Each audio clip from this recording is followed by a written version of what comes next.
Okay, good morning, everybody. Hope everybody's well. Happy Friday. Just trying to get the questions ready to roll for today's boost.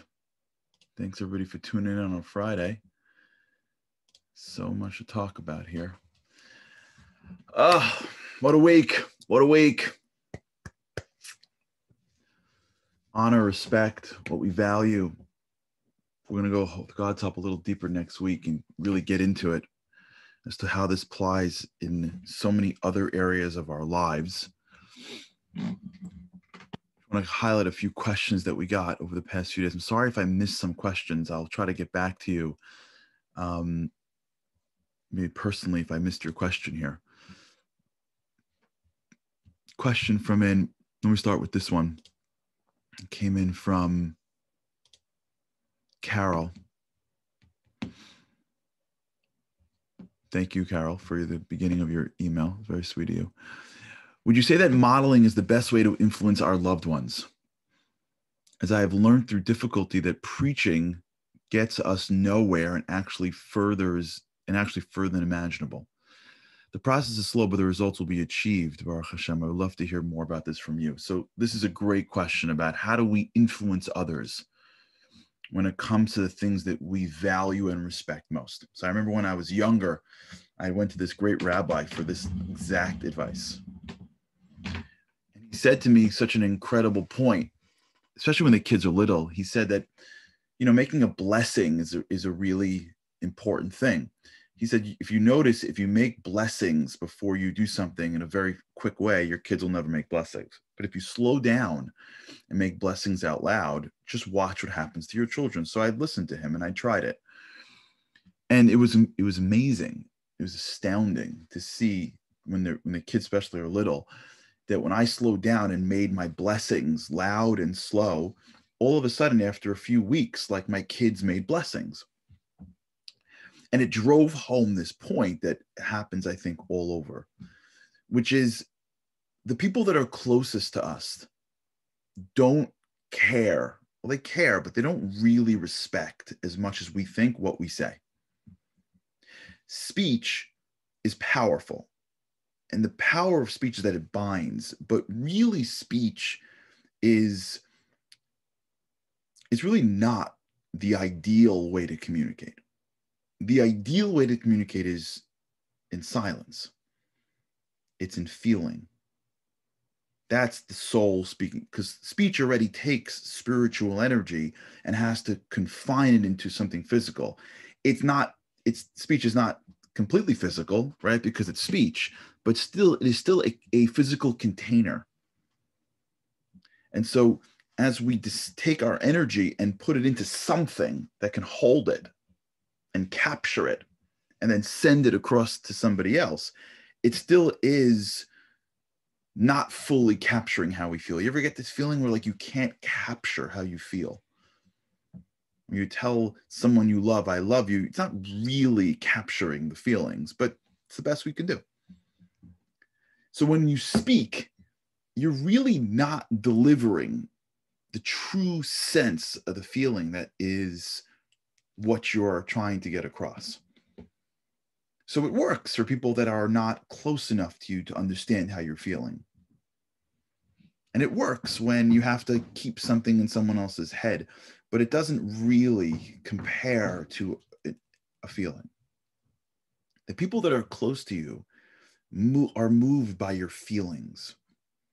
There's an intangible relationship you have to those that you're constantly with, whether it's a child, a spouse, a friend, a parent, whoever you spend time with, a boss, an employee, whoever you're around, over time, you sense things that are deeper than their speech. And as a result, you are moved by their emotion. There's a concept in Torah, and the expression I'll say in Hebrew and translate, which is Devarim hayotzim min halev nichnasim lelev. Matters, things, words that come from the heart enter into the heart. Meaning, even when you speak, if you put your emotion into it, there's like an intangible energy that goes with the words that travels. And while the words may go up to the head, the emotion goes into the heart. So when you're around people, your words become less relevant because they start to connect to something deeper than your words. That's why the concept of role modeling is so critical, because the end of the day, if you don't believe it, you're not going to do it. And if you do it, you're not going to really do it. And if you don't really believe something, the people that are closest to you won't either. And you see this all the time. You know, this happens, like I said, with especially with religion. It happens with a lot of things in life. People adapt the values of their parents, not because they told them do this or do that. You know, you tell a kid, like, you know, don't cheat in school, and then like they're watching the way, you know, you do something that's really cheating too. And that's it. Who cares what you tell them? Don't cheat in school.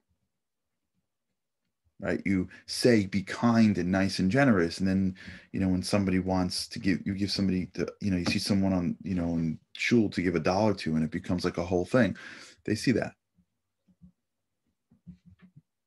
So they see what you really, not what you say, even not what you do, where your heart is when you speak and when you act.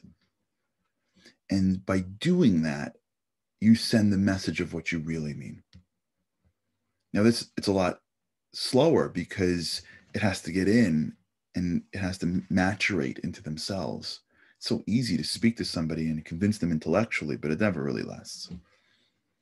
I'm sure you've been here as much as I've been here. People in your life where you may have gotten into an argument or disagreement with, and you've convinced them intellectually why you're right, and they've agreed with you. And then they go back to doing what they're doing a couple of days later. Why? Because they don't really feel it. It's not really part of their lives. And so if you want to influence people in terms of your values, the best way to do that is to be expressive about what you're doing, but to do it. Some people hide what they're doing, which is nice because there's a humility there. And sometimes when you show what you're doing, it's really just based on arrogance. But when you're in the world of role modeling, you have to almost exaggerate a little bit the feeling so that somebody else can experience it. You could be a very hidden person, and as a result, nobody can get in. But if you can just allow the emotions out or drop, the people around you will sort of start to, like, they'll breathe it. And it may manifest differently in them than in you, and it may take longer than you want, but ultimately it'll get across. With God's help. Thank you for that question. Etty, there's so many good things that I want to honor on a daily basis. And sometimes it's too much to put all the attention on all the things that I'm doing, my work, being with my parents, my kids, my friends, my Torah class. So I can't, and I feel guilty. How do I resolve that? Great question, Etty. There's a lot of things that we honor every single day, but let me sort of like delve into this a little bit more. When I mean honoring, I don't mean like doing a good job in. When I mean honoring, I mean getting to the value underneath the action. It's not the action that we're trying to get at. It's the underlying feeling and the underlying reason for the action. Right? This is so critical, and I'm so happy you brought this up. And I hope people are watching the Q&As too, because this is why we have them. Because when you hear things and you bring up ideas, like I never would have thought to speak to this. So many times in life, we do the right things, but we haven't reconnected the value to that thing. Let me give you an example. You're working, you're parenting, or you're working in a charity, or you're doing charity work, whether you're handing out money or you're just doing volunteer work for an organization, right? So you're doing good stuff. Now, you're doing the good stuff because it's part of your values. You could have gotten another job. Let's assume someone's working for a organization that helps people. Okay, so whether you're working there or you do it on the sides, you're helping somebody. Now you're engaged in the activity because it's part of your value system. There are people that don't do that. I know people that spend all day just trying to make money. And when you ask them for anything, it's like a big deal. I know people like this. I'm sure you do too. They're not taking part of their day in volunteering or getting involved in meaningful activities. They're not even like really spending time with their family. I know people that like, they're like corporate famous. They're total dirtbags, like total. They've got multiple women around. They don't see their kids. Like they're nice guys when they're like speaking in front of a shareholder meeting, but like if you know them in like the boardroom, like they're like toxic from a values perspective, right? So if you're not like that, which I'm assuming you're not, you're doing good stuff. So your actions really are manifesting your values. But what happens is that you go through life and you get into the weeds and we forget to go back and connect our values again. We don't align. We forget, I'm going to go see my parents because, yeah, I love my parents, but I want to be a kind child and I want to be a good child. And when I'm with them, I can express the kindness that I have. We don't think that way. So when we initially chose to do it, maybe we thought that way, but we stay at the surface and we get like caught up in the mundane. There are people working in nonprofits and they're like killing each other, back talking and bad mouthing each other and politics, and they're all working in a nonprofit because they all believe in some ideal. It's amazing. Like it's wonderful. They're doing such good work for the world. But like in the office, it's like negative drama city. How? It's because when they get to work, they haven't realigned their values with their actions. They're stuck in action. And so they're lost in action. So it becomes like, did this get through or did that get through? Or did I get this thing passed? Or did I get the budget I want? Or did, this work out or that work out? They get lost in the drama. And they forget to like, wait, let me get my values back. What do I honor? It's giving and changing the world. I get to do that every day. It's amazing. It's amazing. Like I get to use my life as an expression of my values. And if they would do that, they would come to work and they would be living their values. They wouldn't get stopped at the action. They wouldn't have to balance everything and get lost. It's all part of the values. And when you are doing things that are an expression of your values, you do them very differently. You take joy in them. You allow yourself to do things that you never would have thought you would have done. You appreciate what you're doing, even if it's hard, because you know it is building the muscle that is your value, that is your principle, that are the things that you want to stand for. It's a shame that parents are already doing the work to raise children. But as opposed to understanding every day that what they're doing is one of the greatest acts of kindness that a human can do, to have children and raise them. In today's day and age, that's even more difficult in a way, because first of all, kids look, but forget the kids. You look around the world, it's not necessarily everybody's value to have children and to build families. We're not living in the 30s and 40s anymore. So if you're building a family, that's great. Congratulations. And if you're lucky enough to find the person, to find your spouse and to have children, that's things, you don't take that for granted. But we don't connect the dots. We don't align. So you can get lost in a decade of just like running and going and getting upset. And finally you realize that like, oh my gosh, this is an expression of my value of kindness. This is an expression of my value of being a giver. It's so incredible. Now this sounds crazy. It's not. This is the work of spiritual people. This is what we call in Hebrew kavanah. Kavana doesn't mean that you're paying it. Kavana means that you're intended. You can pray every day, but you don't have kavana. Kavana, it comes from the word in Hebrew, kivun. Kivun means direction. For my Hebrew speakers, how am I doing? my Hebrew speakers over here. Usually I have a whole bunch of people that have Hebrew as a first language that are quick to make sure that I'm doing it right. I've been speaking Hebrew. I've been learning Hebrew since I was a kid, but I don't speak well enough. It's a huge problem. It's a huge problem. I need to speak better Hebrew. But this idea of kavana is not like when I'm praying. It's a life principle. If we can get this, it brings so much benefit to our lives. When I do something, kivun means I set a direction, right? It's like you shoot an arrow. You have a gun. You shoot a gun. Just to spray a gun, you stop, you focus, and you shoot. When I do things every day, if I stop and I focus and I go, okay, I'm doing this because of this. Now we connect our intentions with our actions. The actions explode. And they become an expression of who I am. I don't get lost in the day-to-day of life. And then when I'm done with it, I have to like think back and realize that the things that I'm doing isn't satisfying me. Not because the action isn't satisfying. It's because I haven't intended enough. My intention hasn't brought out the spiritual energy of my action. Right. Richard's right. Right. A concentration. Thank you, Richard. Intent, focus.